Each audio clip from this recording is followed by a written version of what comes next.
رمضان کا مہینہ تھا۔ ہر طرف ایک خوبصورت روحانی ماحول تھا۔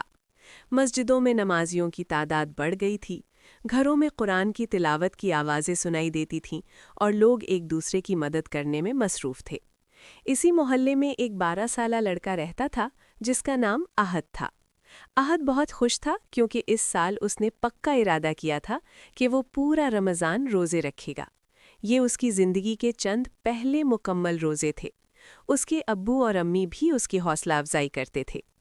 ایک دن سحری کے وقت امی نے احد کو جگایا۔ احد بیٹا، اٹھ جاؤ، سحری کا وقت ہو گیا ہے۔ احد نے نیند میں آنکھیں ملتے ہوئے کہا، جی امی، میں اٹھ گیا ہوں، آج بھی میں روزہ رکھوں گا۔ سحری کے بعد احد نے نیت کی اور فجر کی نماز اپنے ابو کے ساتھ پڑھی۔ اس کے بعد وہ تھوڑی دیر سو گیا۔ جب وہ اٹھا تو سورج کافی اوپر آ چکا تھا۔ احد نے سوچا، آج میں روزے کے ساتھ اپنے اسکول کا کام بھی مکمل کروں گا اور قرآن بھی پڑھوں گا۔ وہ اپنے کمرے میں بیٹھ کر ہوم ورک کرنے لگا۔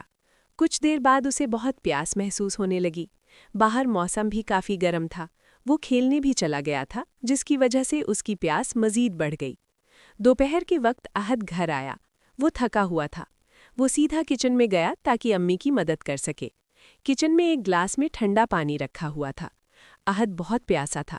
اس نے بغیر سوچے سمجھے گلاس اٹھایا اور جلدی سے چند گھونٹ پانی پی لیے۔ جیسے ہی پانی اس کے حلق سے نیچے گیا، احد اچانک رک گیا۔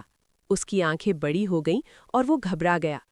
اوہ نہیں، میں تو روزے سے تھا، احد نے پریشانی سے کہا۔ اس کا دل بہت اداس ہو گیا۔ وہ فوراً امی کے پاس گیا۔ امی، مجھ سے غلطی ہو گئی، میں بھول گیا تھا کہ میرا روزہ ہے اور میں نے پانی پی لیا۔ کیا میرا روزہ ٹوٹ گیا؟ کیا اللہ ناراض ہو جائے گا؟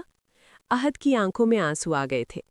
امی نے مسکرا کر اس کے سر پر ہاتھ پھیرا اور نرمی سے کہا، بیٹا پریشان مت ہو، اگر کوئی شخص روزے کی حالت میں بھول کر کچھ کھا پی لے تو اس کا روزہ نہیں ٹوٹتا۔ اسے اپنا روزہ جاری رکھنا چاہیے اور اللہ کا شکر ادا کرنا چاہیے۔ یہ سن کر احد کے چہرے پر دوبارہ مسکراہٹ آ گئی۔ اس کے دل کو سکون ملا۔ اسی وقت اس کے ابو بھی گھر آ گئے۔ احد نے انہیں ساری بات بتائی۔ ابو نے کہا، بیٹا یہ بھی ایک سبق ہے۔ روزہ صرف بھوکا پیاسا رہنے کا نام نہیں، بلکہ صبر، یاد الہی اور اپنے آپ کو بہتر بنانے کا نام ہے۔ احد نے سر ہلایا اور کہا، ابو میں آئندہ زیادہ دھیان رکھوں گا اور زیادہ قرآن بھی پڑھوں گا۔ اس دن احد نے باقی دن بہت احتیاط سے گزارا۔ اس نے عصر کے بعد مسجد جا کر قرآن پڑھا اور اللہ سے دعا بھی کی۔ جب مغرب کا وقت ہوا تو اذان کی آواز گونجی۔ احد نے کھجور ہاتھ میں لی اور دعا پڑھ کر روزہ افطار کیا۔ اس کے دل میں خوشی تھی کیونکہ اس نے ایک اہم سبق سیکھ لیا تھا۔ اس رات احد نے امی سے کہا، آج مجھے سمجھ آیا کہ رمضان ہمیں صرف بھوکا پیاسا رہنا نہیں سکھاتا، بلکہ ہمیں صبر اور اللہ کو یاد رکھنا بھی سکھاتا ہے۔ امی نے مسکرا کر کہا، بالکل بیٹا، یہی رمضان کا اصل پیغام ہے۔ اور اس دن کے بعد احد نے پورا رمضان بڑی خوشی اور احتیاط کے ساتھ روزے رکھے۔ اگر روزے کی حالت میں کوئی شخص بھول کر کچھ کھا پی لے تو اس کا روزہ نہیں ٹوٹتا۔ اسے اپنا روزہ جاری رکھنا چاہیے اور اللہ کا شکر ادا کرنا چاہیے۔